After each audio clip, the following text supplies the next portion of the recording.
বিজ্ঞানের সকল সম্ভাব্য কারণকে উপেক্ষা করে গুরুতর রহস্যকে ধারণ করে যুগের পর যুগ দাঁড়িয়ে রয়েছে এক বিশাল বন।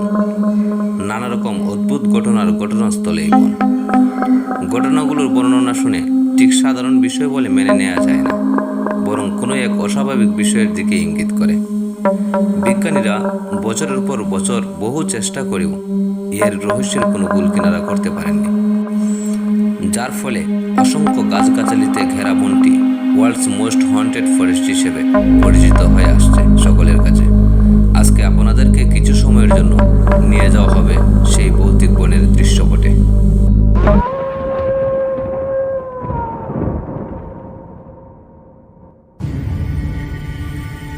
রোমানিয়ার ট্রান্সিলভানিয়ায় অবস্থিত ক্লাস নাবুকা শহরের পাশে হইয়া বাসিও নামক একটি বন অবস্থিত। এই বনে প্রায়ই ঘটে যাওয়া বিভিন্ন অতিপ্রাকৃতিক ঘটনা বনটিকে ভৌতিক ও রহস্যময় করে রেখেছে। প্রায় 250 হেক্টর জায়গার উপর বনটি দাঁড়িয়ে রয়েছে। এই বনের গাছগুলোর আকৃতিও কিছুটা অস্বাভাবিক, কেমন যেন ডালে ডালে পেঁচানো সব গাছ, অশরীরী কোনো কিছুর উপস্থিতি, অদ্ভুত কিছুর আবির্ভাব, আলোর বলয় সহ এমন অনেক কিছুরই বর্ণনা পাওয়া যায় এলাকাবাসী এবং বন পরিদর্শনে আসা লোকদের কাছ থেকে। বনে ঘুরতে আসা প্রায় সকলের কাছ থেকেই শোনা যায় তারা বনে থাকার পুরো সময়টা জুড়েই এক ধরনের অস্বাভাবিক মানসিক উদ্বিগ্নতায় ভুগে থাকেন। শুধু তাই নয়, তারা অনুভব করেন কেউ তাদেরকে প্রতিনিয়ত চোখে চোখে রাখছে।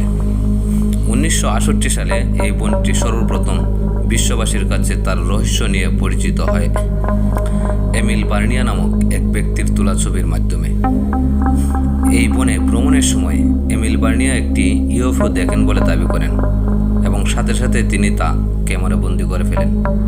ঘটনার সত্যতা যাচাইয়ের জন্য কিছুদিন পরেই জীববিজ্ঞানী আলেক্সান্ড্রো শিফট সেখানে অনেক পরীক্ষা নিরীক্ষা করেন এবং আশেপাশের এলাকাবাসীদের সাথে কথা বলেন।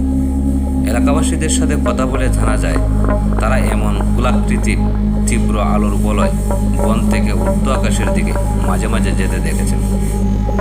2002 সালে সর্বশেষ ইউএফও দেখেছিলেন দুজন গ্রামবাসী। তারা বনের খুব কাছাকাছি প্রতিবেশী শহর মানাস্তরে থাকেন।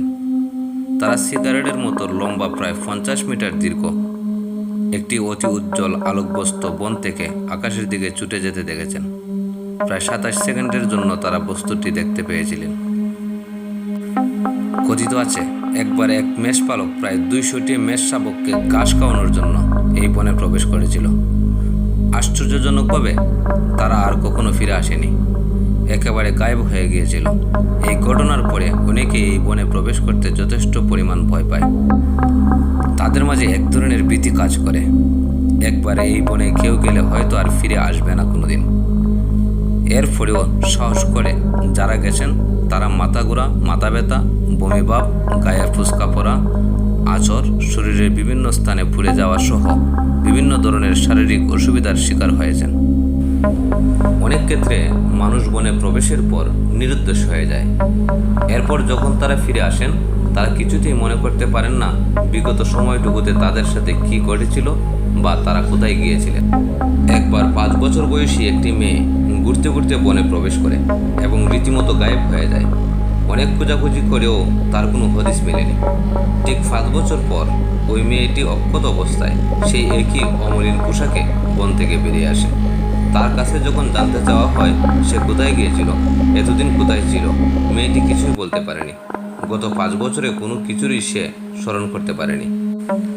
বিজ্ঞানীরা পরীক্ষা করে দেখেছেন এই বনে অস্বাভাবিক মাত্রায় তেজস্ক্রিয় বিকিরণ, মাইক্রোওয়েভ বিকিরণ ও ইনফ্রারেড বিকিরণ হয়ে থাকে। এছাড়াও এখানে চুম্বকীয় ও অতিচুম্বকীয় ক্ষেত্রের বেশ কিছু বিচ্যুতি রয়েছে। বনের ঠিক মাঝখানে এমন একটি জায়গা রয়েছে যেখানে কখনো কোনো গাছ বা অন্যান্য কোনো গাছপালা জন্মাতে দেখা যায়নি। বিজ্ঞানীরা এখানকার মাটি নিয়ে পরীক্ষা করে দেখেন, কিন্তু পরীক্ষা করে এমন কোনো পদার্থের উপস্থিতি সেখানে পাওয়া যায়নি যার কারণে কোনো উদ্ভিদের জন্ম এবং বৃদ্ধি ব্যাহত হতে পারে। স্থানীয় বাসিন্দারা এই জায়গাটিকে ভুতুড়ে ঘটনার কেন্দ্রবিন্দু বলে থাকেন। তাদের ধারণা কোনো অশরীরী কিছু বা অতৃপ্ত আত্মার বাস এ জায়গায়। 90-এর দশকেও এখানে ঘটে যাওয়া একটি ভুতুড়ে ঘটনার কথা লোকমুখে শোনা যায়। এই বনের আশেপাশেই কোনো এক জায়গায় সেনাবাহিনীর ট্রেনিংয়ের জন্য ক্যাম্প করা হয়েছিল। ট্রেনিং চলার প্রকালে কিছু সৈন্য এক জায়গা থেকে গাড়ি করে তাদের ক্যাম্পে ফিরছিলেন। প্রতিমধ্যে তাদের সাথে দেখা হয় বয়স্ক এক লোকের। কোথাও হয়তো যাচ্ছিলেন তিনি। জিজ্ঞেস করে তারা জানতে পারেন যে তিনিও সেই দিকেই যাবেন। অতঃপর সৈন্যরা তাকে গাড়িতে তুলে নিয়ে পুনরায় রওনা দিলেন। ডাল বেয়ে কিছু দূর যাওয়ার পর সৈন্যরা হঠাৎ পেছনে তাকিয়ে দেখেন পেছনের সিটে কেউ বসেনি, যেন হাওয়ার সাথে মিলিয়ে গেছে সেই বৃদ্ধ মানুষটি।